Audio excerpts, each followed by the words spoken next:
Please be seated.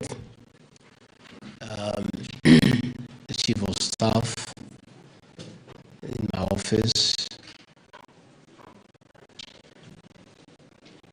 members of Parliament from the Senate and the National Assembly, senior officers of the National Government Administration, senior police officers, the prosecutors, the drafters from Parliament and from the Office of the Honorable Attorney General, the Honorable Speakers of our county assemblies in our 5 counties, the leaders of majority present, and members of the county assembly. Good evening.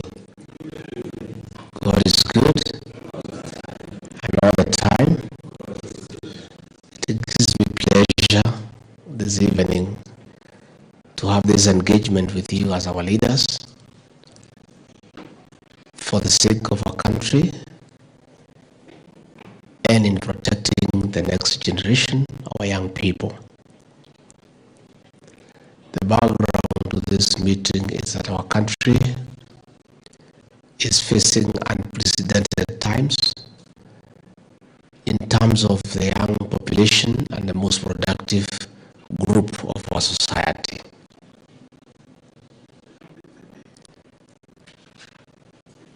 For whatever reason, the Central Kenya region has had the biggest beating of the drug abuse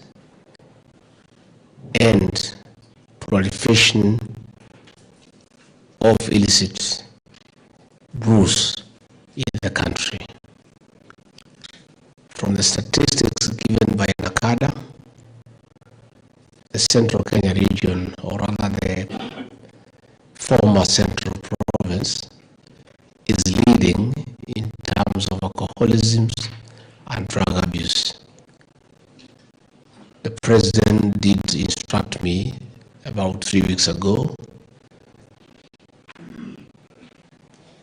to embark on a program to reach out to the leadership in this region to come up with mechanisms and measures to see what interventions can be made by government and all other stakeholders with a view of saving the next generation.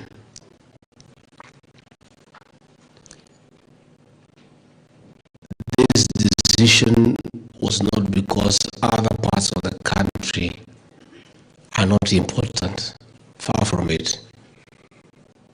It is because the Central Kenya region has the highest prevalence rate. And we did agree with the President that it may be difficult to start the exercise all over the country. And we agreed that we try Central Kenya as a model. We shall replicate the effort and the interventions to the rest of the country. As we speak, our engagement with the 6 counties that are asked some engagement before we go to Eastern Province, that is Mount Kenya East, Embu, Meru, and Tharaka Nithi. We did hold our first conference in Nyeri. All members of the national were present, all the station commanders were present, all the 1,000 people. And from there we agreed on what we need to do. And in furtherance in Nairobi, and a lot of issues came up. And we had a very honest and candid discussion with our security commanders. And a lot of gaps were identified in matters legislation that place is not very helpful in addressing the problem. From there, I was able to call the DPP, and we had another engagement with the security committees and our prosecutors in the region, and again gaps were identified. It became very clear we need to fix the law and create the necessary legislative framework to back our investigative agencies and our prosecution teams. I therefore did appeal to the members of the County Assembly to grant me an audience, and we met 247 members of the 5 county assemblies and one of the 5 speakers, and the leader of majority in the National Assembly, the Honorable Kibani Chungwa, for a long day conversation. And this meeting was birthed there. And after a lot of discussion with the members of the County Assembly, we did agree that 1, there were serious gaps. In Nyandarua County, for example, there is no legal framework in place to regulate the issue of alcohol in that county. Again, the laws that were made in the other 4 counties were hastily done and have not been helpful in the fight against illicit brews. We therefore did agree with the 5 county assemblies, with all members present unanimously, that I convene this forum so that we can sit down and come up with uniform laws across the 5 counties. In fact, the County Assembly of Nyandarua did come to see me, telling me that since they didn't have a law in place, they had already crafted something and they wanted to go ahead. And I did implore upon them to exercise some little patience to allow us have this discussion so that we can also improve that law and also make amendments in the other laws in the 4 other counties so that we have uniform laws that will help us. So, ladies and gentlemen, you have a date with history, you have a date with destiny. For those of us who come from the Central Kenya region, you all know the cry of our mothers, you know the cry of our women, you know the desperation of our young people. You know how desperate the situation is. And the entire population is urging us to provide leadership, step forward, and save the next generation.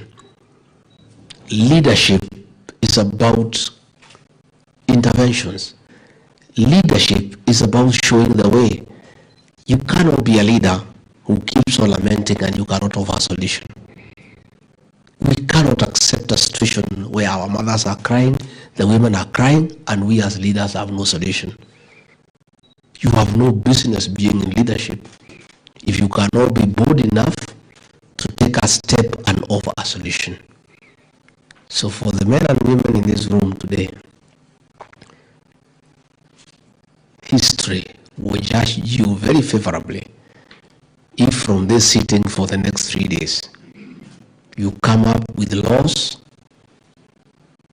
that are stringent, that are effective to bring down the consumption of illicit brews and drugs in our 5 counties. And I can tell you, because we must succeed, when the history of the Central Kenya region is written and how the region was almost being wiped out by illicit brews and drugs, and was some men and women who came together to create interventions to save that group of people, you will have written your own chapter in the history of the region. These opportunities do not happen every day. You have a date with the destiny. So we have asked you to come here, and we have brought the members of the County Assembly. We have asked the senators to be here because they oversight what the counties do. We have requested our lawyers from the region in the National Assembly because they understand the law and they are also lawmakers. And with us, we have Honorable Kagushia from Ukroini, Honorable Jenny Maina from Kirinyaga, and Edward Muri from Katanga. I don't know what happened to Honorable Gishimu Githinji of Gishugu. He's another one of our lawyers in the region. I requested them to come and help us. We did also ask Nakada to come, the regional, the CEO is here. so that they can also share with us experiences and the gaps that have been identified. Again, I did request the Honorable Attorney General, Honorable Justin Muturi, to give us backup with drafters from the Office of the Attorney General who have the necessary and requisite experience, so that they can also come up with existing laws, so that we look at them and we decide how way to go. We did also ask the Clerk of the National Assembly to assist us with them drafters, and therefore we have a good house. The police are here, the National Police Service is here, the Office of the Deputy, the Office of the Director of Public Prosecution is represented, the Office of the DCI is represented. So we have a full house. All the agencies in the criminal justice system and the leadership, elected leadership of the region is here. And I want to say, ladies and gentlemen, you have work to do. I would have wanted to open this session tomorrow morning. We had wanted to come first day, we settle down, we have dinner, we bond, we talk, we get to know each other, and then we start the real work tomorrow. I had hoped to talk to you first thing in the morning, but that changed because we have a state guest from Germany. The Chancellor of Republic of Germany is our guest at State House, and I need to be there with the President. Therefore, I requested that you come. I talk to you today, then we break, we have dinner, we bond, we sleep, then tomorrow morning, under the chairmanship of George McEvoy, my Chief of Staff, a long-standing administrator in this republic, you can be able to make progress. You are here the whole of tomorrow and Saturday. You can check out on Sunday morning. And I want to tell you, in your leadership journey, these 2 days are very instrumental and monumental. Don't think you are wasting time here. What you are just about to embark is a very important exercise for the people of Central Kenya region and the Kenyan nation. And I want to urge you to utilize the time well. Stay here, discuss, suggest, make proposals, debate, and finally get consensus. Why we have asked you to come here is that the laws that exist are not effective. The fines are a joke. That is why these people are arrested, taken to court, they are fined 200 shillings, 500 shillings. That is just a fraction of the profit they make. And even before the police go back to the station, the fellows are already home. So that is something you want to address. You must come up with very stiff penalties that are deterrent, especially to the brewers and the peddlers. The people who are making these illicit brews and those who are doing wholesale and those who are transporting. You must come up with very punitive penalties, both in terms of fines and imprisonment terms. Number two, you may want to consider what to do with vehicles that are impounded, transporting drugs and illicit alcohol within your county. You may want to consider that those vehicles are forfeited to the county government so that it's deterrent. We have had a very big weakness on licensing. Since the county governments came into place, this exercise was being done by NACADA and the county commissioners and the district commissioners then. It was a very serious exercise. I served in that government myself. That administration, the liquor licensing court was not a joke. It was a very serious affair chaired by the district commissioner. And they were very responsible people. They would never license kiosks to be bars. They would never license kiosks to be bar and restaurants. And I can tell you life was working because Tusker then was called Baada ya Kazi. It has now changed Badala ya Kazi. And I can tell you, because we were there, we were not born yesterday, we've been around for a while. Bars were opening at 5. And nobody would open before 5. There will be 1 or 2 bar and restaurant in the big town. In Madera, where I come from, there were about 3 bar and restaurants in Karatina town. There was Elephant Castle. There was that Kogoro place, what was it called? 3-in-1 in Mugambi, and about 3. The rest, they open at 5. People go to work, they come and drink. By 11, they go home. Those who have drunk, by morning, they are sober because they have slept for 5 hours, 7 hours. Now, hizi mababa gavana wamefungua kwa kijiji in a small town, a small trading center, like maybe Mushagara hapana Gishugu. Town ya duka 10, 7 ni bar, 1 ni hoteli, ingine 1 ni butchery, ingine ni duka. 7 are bars. They are open throughout their bar and restaurant. The governor amechukua pesa, revenue ya kumsaidia county. Anaenda kujenga barabara, anaenda kujenga hospitali na mochari. Anajengea nani? There is nobody to utilize those facilities. Why do you kill people to collect revenue to take care of people who are dead? You people want to discuss. Can you consider re-establishing the liquor licensing court and don't leave it to the county government alone?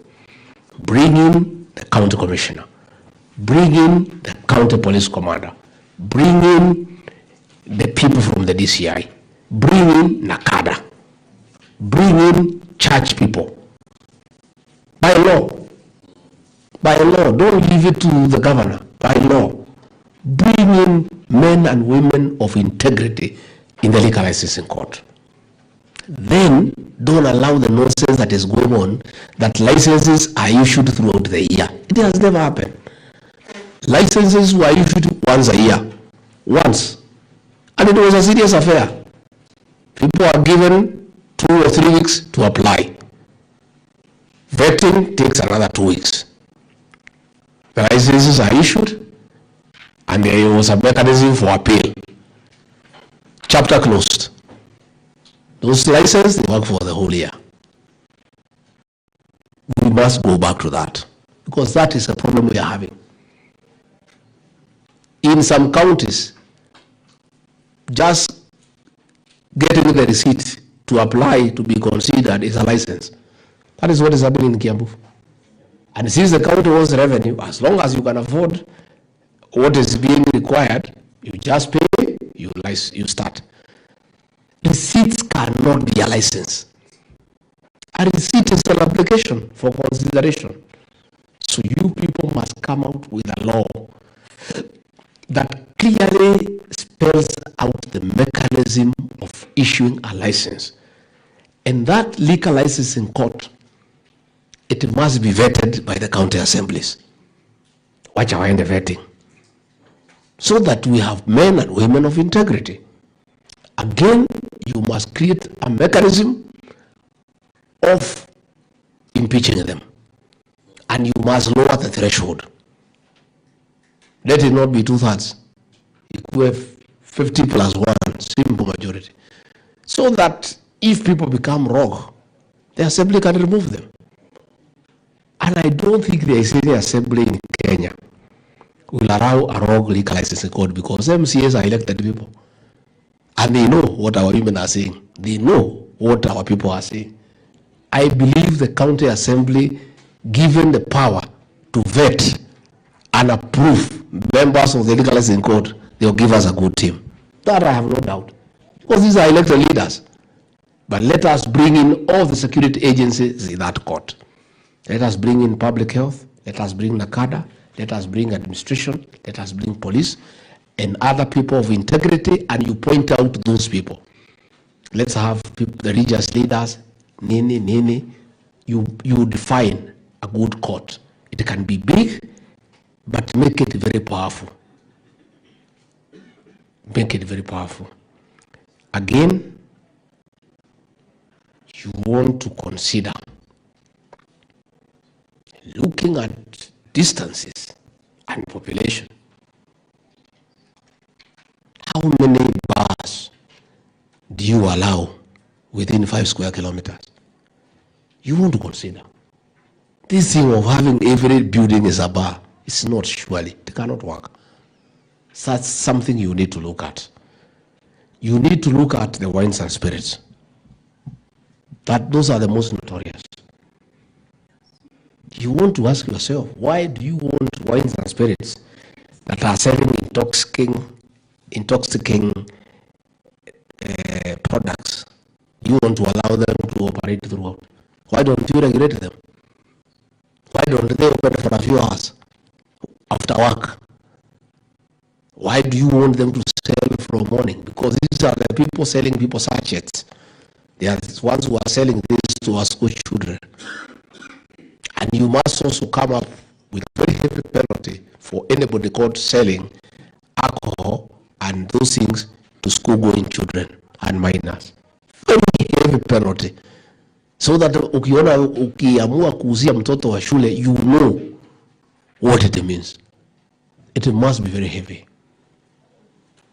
You also may want to consider, why do you want to allow people to come from other counties with the vehicles to sell poison to your people? Why don't you consider that anybody who wants to sell those things must have a depot within the county so that they can be regulated? And also come up with very heavy regulations on how a depot can operate. And for heaven's sake, don't allow depots everywhere. Just have, if it's a depot, sub-county headquarters, and one through the law, so that you are able to oversight that place. As it is, everybody now has a depot. Again, brewing at home, you must come up with very heavy penalties for anybody who is trying to set up a small distillery in your household. Because that one you cannot oversight. You must outlaw that by having a very heavy penalty. But there are so many ideas that you have. That is just what is going through my mind. That if we can be tough and make it next to impossible for people to sell illicit alcohol through the law, you'll help our people. So that those who sell are those who are selling the right thing. Again, you want to consider all these things that are there, Kobero, Nini. You didn't want to create a law to outlaw them, because you know why they are going there. There is no law to regulate them. You know them. There is nothing wrong with you being specific. All those substances, you outlaw them, and you put very heavy penalties. Very heavy. So that somebody akisikia ni kuuza hiyo kitu, yeah, akisikia ni 1,100 fine, he thinks twice. So you people have a job to do, and I'm sure you know what you need to do. Ours is to support you. Again, you want to consider about business of ethanol in your counties. Yeah. Legislate. Caution your people from bad things. Kanyoko. Hakuna pahali mtapelekwa mseme hii kwetu hapana. Hii kwetu hapana.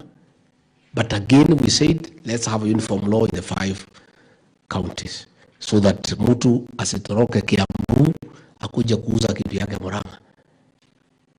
And tukimaliza hii, we are coming to Laikipia and Nakuru, also Nairobi and Kajiado. Because if we don't also do in the neighboring counties, we will have a challenge. But we wanted to use this as a model. So those are just a few of my thoughts. I know you people have many thoughts. I brought these members of parliament to assist you because they are also from there, they know. These drafters will help you. The people of Nakada, you know this journey. You know what can be done. These are the lawmakers. And they have mandate from the assemblies who are told to come here and make the laws. DPP, you know where we have weaknesses. We had a long conversation Talk now. Police, you know where we have a problem. Let everybody talk openly and candidly.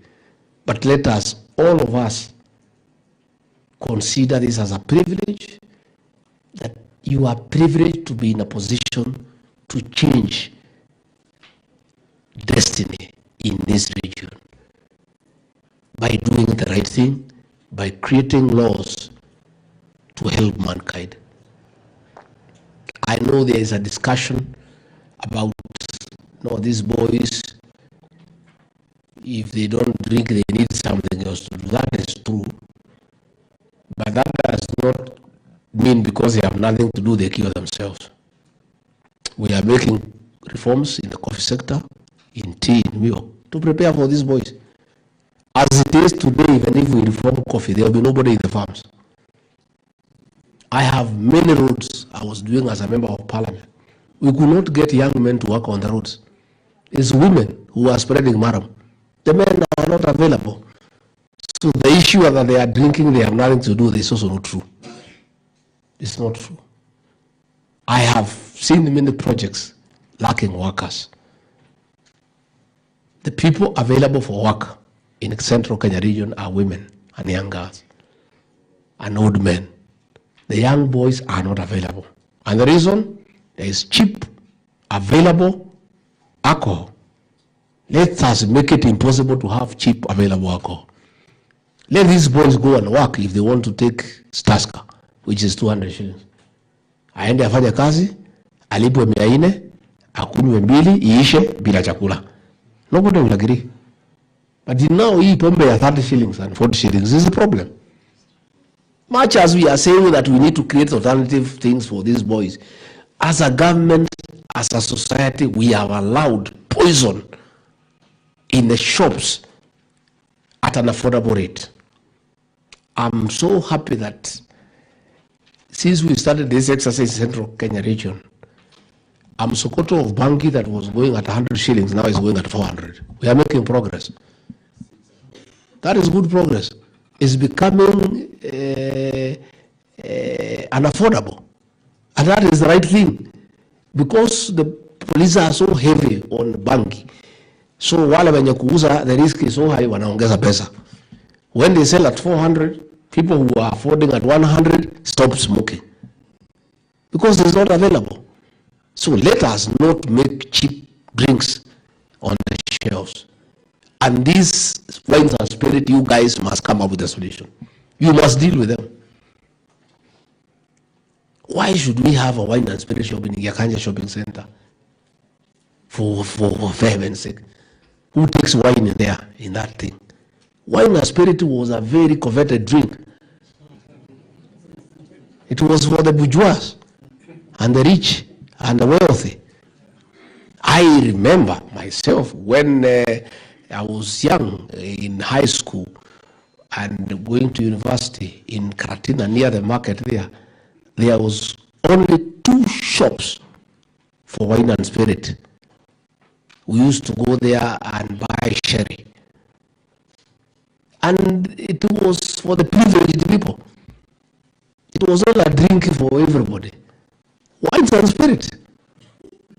It wasn't a drink for everybody. It was for the very able. Na watu ya class. Hiyo watu wengine ni watu ya taska na nini, lakini wine and spirit, sasa wine and spirit is now the drink for everybody. It's only that thing has been abused. It has been abused. There's some things we are going to do nationally. But even before we go national, please make it impossible. Make it impossible. Let's have one thing. DPP, tell you what they think. DCI, National Police Service, County Commissioner Nyandarua and your people, Wanagivara and your people, you tell us. MPs, you know. Speakers, mnajua. MCA, nyinyi ndio mko pale kwa ground. You know more than any one of us. Maybe at least the little I know is that when I was there in the village, wine and spirit was for the rich. Sasa nyinyi Kajogo mmebadilisha, hii ni ya kila mtu. Na ni sawa tu, hakuna shida. But then we are losing an entire population. So you people, have a job to do. Na mufanye. You'll be given the schedule. Let's be here on time. Let's work. Let's break for lunch. Let's work. Use these 3 days well. Use these 3 days well. The hotel is paid for, food is paid for. We organize your per diem, so also earn your money.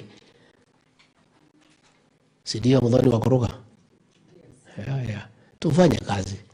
Na hii ni kazi nzuri, by the way. You know, it's not just another job. For those of you who are choosing in the assembly, it's a privilege. It's a really privilege that it is you, 4 people from the county, who are chosen to undertake such an important exercise for our people.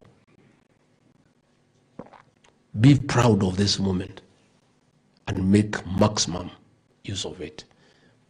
And the drafters are here from the AG, wako hapa, wako na ile sheria ya national. They'll share with you. Let it be a good forum.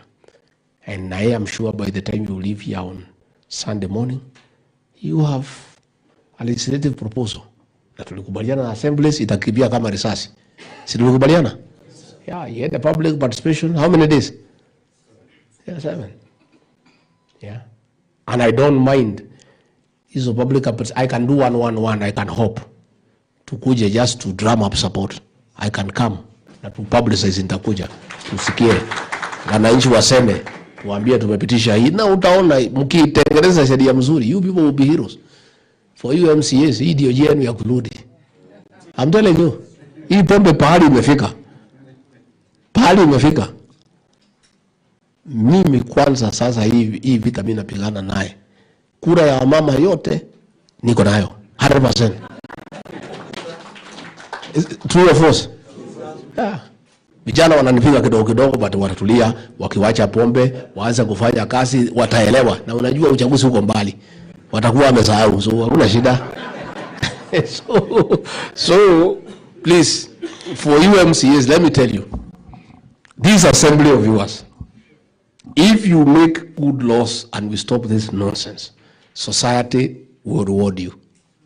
I'm not going me have a lot of experience in this politics. I know the way they go. And they are waiting. They are waiting to understand these county assemblies. What are they doing when our children are dying? Wanalala kwa mtaro. Vijana wanalala chini kwa kitanda, wa mama wanalala juu peke yao. What are they doing? And I'm telling you, you can turn your politics into something that is unstoppable by just doing the right thing. So, sisi, mimi natakia nyinyi mema. I was just trying to provoke your thinking and urge you to do the right thing and put your all, put your mind and your energy here. And by the time you leave on Sunday morning, please, let us have a legislative proposal and we agree it's across board. Let us borrow what is good in Nyandarua, what is good in Kiambu, tukoroge, ile haingiani, lakini let us have one law. Then, once we do that, I'll lobby the other regions, will make these national laws so that nobody has anywhere to hide. So, mimi nimetakia nyinyi mema. Wewe Mwangi unasema ati tutaenda kukula chakula peke yetu wengine wabaki? Your Excellency, just the government agencies to chart the way forward on the program. But they also join us. Yes, they're joining you. Usikuwa na ubaguzi bana. No, tunakuja. Ni watu wetu. So usitupangie ati tukule na waheshimiwa alafu watu ya serikali atorabaki hapa. Okay. So mimi nimefurahi and I really want to thank you for creating time. You are all very busy people. You have left your stations, you have left your wards, you have left your assemblies, you have left your families to come here for national duty. This is a sacrifice, but it's worth it, I want to tell you. Mimi nasema hata nisipofanya kazi ingine Kenya, kama tunaweza sota utii maneno ya watoto wetu, hata niende nyumbani, mimi retire vizuri. I will be a happy man and I will look back and say I was there. I had been given a privilege by the people of Kenya to lead, and I was involved with other people to do some intervention to save our young people and our families. Hata nisipofanya kazi ingine, Hiyo itatosha mimi. And I want you to look at this thing as a big challenge for us as leaders. The society has given up. Wameinua mkono. They have resigned to fate. Wacha watoto wetu tu wakufe tu tukiona. But we are leaders. Leaders provide solutions. And you must be bold. You must be bold. And I'm very happy. I want to thank our officers. I'm very happy with what is going in Kiambu, what is happening in Murang'a, what is happening. I'm following. And I want to encourage you commanders. You are on the right path. You are on the right path. Na niambia nyinyi msiogope. You know? Muendelee. Na msitishwe na mtu. Nilisema simu ni ine peke yake. Ya president, yangu, ya Kindiki na ya Kome. All other phones, you know. Na sisi tutakuwa tukipiga kusema muendelee. We can never call to say muache. So nisikia kuna mtu wengine hapo Harambee House alikuwa anatisha watu Murang'a. Nimepigia huyo DCC na mwambia wewe ni bure, wewe ni muoga. Simu ni ine. Kuna hayo imekuja kwa hiyo watu ine hakuna. What is your problem? Please work, commanders. Fanyeni kazi. I will protect you and nobody will touch you. In this war, me and the president are reading from the same page. Professor Kindiki and IG Kome, we are reading from the same script. The two DIGs, we are reading from the same script. DPP, we are reading from the same script. DCI, we are talking the same language. You have no reason not to succeed. For once, the whole might of government is behind you. You have no reason not to succeed. Once these good members fix the law for us, sisi sasa tufanye kazi yetu. Si mtatupatia sheria nzuri. Na nyinyi muachie hapo, msiende kumwaga bombe itamuletea nyinyi shida. Mtengeneze sheria, sheria itafanya kazi, wenye kutekeleza sheria wako hapa. You know, don't overstep your boundary. Just make good laws and then oversight. Tell us. Komanda fulani, kazi inaenda mzuri. Fulani anachukua hongo. Hiyo ni kazi yenu. Unatuambia tu kisiri. Msiwataje ya hadharani. Najua wengine wako na bunduki. So tuambie tu pole pole. Hiyo ni kazi yenu, mtengeneze sheria, mfanye oversight. Ya implementation ni hawa wanaume na wamama na sisi. Hiyo ni kazi yetu. Na sisi unajua tuogopi, hakuna pahali tunaweza pelekwa. So I think we'll succeed and I'm very positive. I am very motivated. Since we started working with these officers, I am very happy. I have seen commitment. I have seen zeal. I have seen sacrifice. It has not happened again in the history of this country where officers in uniform have agreed to work. Na wamewacha kuchukua pesa wanafanya kazi. I'm telling you, I've been around for a while and I've been in this government na nini na nimeona mambo mingi. What I have seen in this region with what the police and the others are doing is amazing. I am so happy and I'm sure with the necessary support and backup, our officers will succeed. Kwa hayo mengi, asanteni sana. Mungu awabariki. Karibu tukule dinner. Sisi tutaondoka asubuhi, tuondoke asubuhi. Nyinyi muendelee, we'll monitor how you are going and I'll be waiting by Monday to see the legislative proposal of what you are proposing so that we can fix this problem once and for all. Asanteni sana. Thank you. Representatives, House leaders of counties present here this evening, members of the county assemblies, officials from stakeholder government agencies, ladies and gentlemen. Your Excellency, sir, it is indeed a great pleasure to have you here in this session, which is a consultative forum on the mitigation and legislation on alcohol and substance abuse. At this juncture, sir, I wish to most humbly invite the Principal Administrative Secretary in the Office of the Deputy President, Mr. Patrick Zekari Mwangi, to lead us through the next session. Welcome, sir. Thank you very much, Ross. Your Excellency, the Deputy President of the Republic of Kenya, the Chief of Staff, the Honorable Senators and Honorable Members of Parliament, the Honorable Speakers of the National Assembly and representatives from various